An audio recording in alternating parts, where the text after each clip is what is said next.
कांग्रेस के भीतर उठा तूफान फिलहाल थमा नजर आ रहा है, क्योंकि सोनिया गांधी का अंतरिम अध्यक्ष का कार्यकाल बढ़ा दिया गया है। कांग्रेस के भीतर ही 23 नेताओं ने एक पत्र के जरिए कांग्रेस की वर्तमान स्थिति पर चिंता जताई थी। नेताओं की चिट्ठी पर कथित तौर पर राहुल गांधी ने आपा खो दिया और उन्होंने अपनी पार्टी के नेताओं को ही कटघरे में खड़ा कर दिया और यहां तक कह दिया कि इन नेताओं की भाजपा से मिलीभगत है। राहुल गांधी के इन आरोपों से उन नेताओं में उबाल आ गया जिन्होंने पत्र लिखा था। आलम यह हुआ कि पार्टी को ही रक्षात्मक रुख अपनाने को मजबूर होने पड़ा, क्योंकि कपिल सिब्बल ने तो सीधे ही हमला बोल दिया था और पार्टी हाईकमान को कटघरे में खड़ा करते हुए अपनी बात कही थी। वे तो यहां तक कह गए कि किस तरह से भाजपा के खिलाफ लड़ाई लड़ रहे हैं और उन्हें गुलाम नबी आजाद जैसे नेताओं का साथ भी मिला। कांग्रेस के भीतर आखिर यह स्थितियां क्यों बन रही हैं? इसकी अपनी ही कहानी है।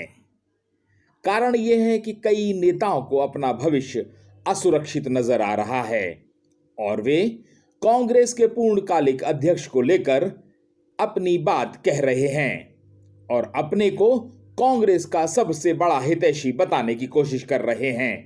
इन्हीं कोशिशों के चलते कांग्रेस दो फाड़ होती नजर आ रही है।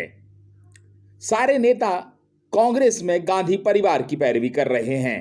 कमलनाथ ने जहां सोनिया गांधी का पक्ष लिया, तो वहीं दूसरी ओर दिग्विजय सिंह, अरुण यादव जैसे नेताओं ने सीधे तौर पर खुलकर राहुल गांधी की पैरवी कर डाली।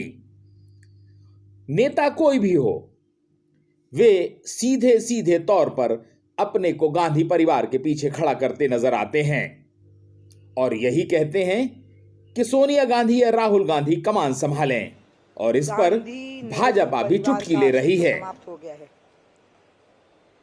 उनका राजनीतिक वर्चस्व समाप्त हो गया है, कांग्रेस का अस्तित्व समाप्त हो गया है।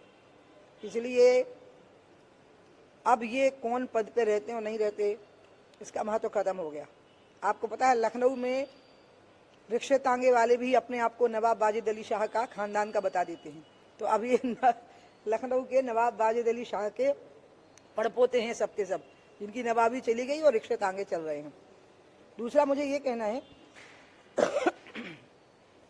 कि अब कांग्रेस को गांधी की ओर वापस लौटना चाहिए और मैं अपनी तरफ से कहूंगी कि कांग्रेस का कोई पुराना व्यक्ति जो गांधीवादी सोच का रहा है वो कांग्रेस का नेतृत्व करे और असली गांधी की ओर ये वापस लौटें, स्वदेशी गांधी की ओर, जिसमें विदेशी का कोई एलिमेंट नहीं था। और ये मैं कांग्रेस के सामने भारत का नागरिक होने के नाते एक सुझाव रखूंगी कि विदेशी गांधी से मुक्ति पाओ और स्वदेशी गांधी की ओर मुड़ो, इसी का रास्ता निकाल लो। बाकी नेहरू गांधी खानदान का अस्तित्व समाप्त हो गया है। कांग्रेस के भीतर ही उठ रही आवाजों पर जहां भाजपा चुटकी ले रही है, वहीं कांग्रेस इसे अपनी खूबी करार दे रही है। ये 47 के पहले भी और वो भी लोग कहते हैं कि सरदार पटेल और नेहरू जी में हो गया, राजेंद्र प्रसाद जी में और अंबेडकर जी में द्वंद्व हो गया, पर ये कभी नहीं हुआ।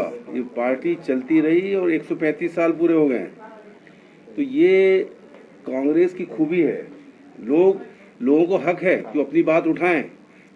आज तक बीजेपी में वो उठा दे कोई 23 लोग, उनके जो नेता हैं उनके खिलाफ या आरएसएस के खिलाफ एक बार उठाया था उमा भारती जी ने, तो क्या हालत हुई थी उनकी सबने देखा है।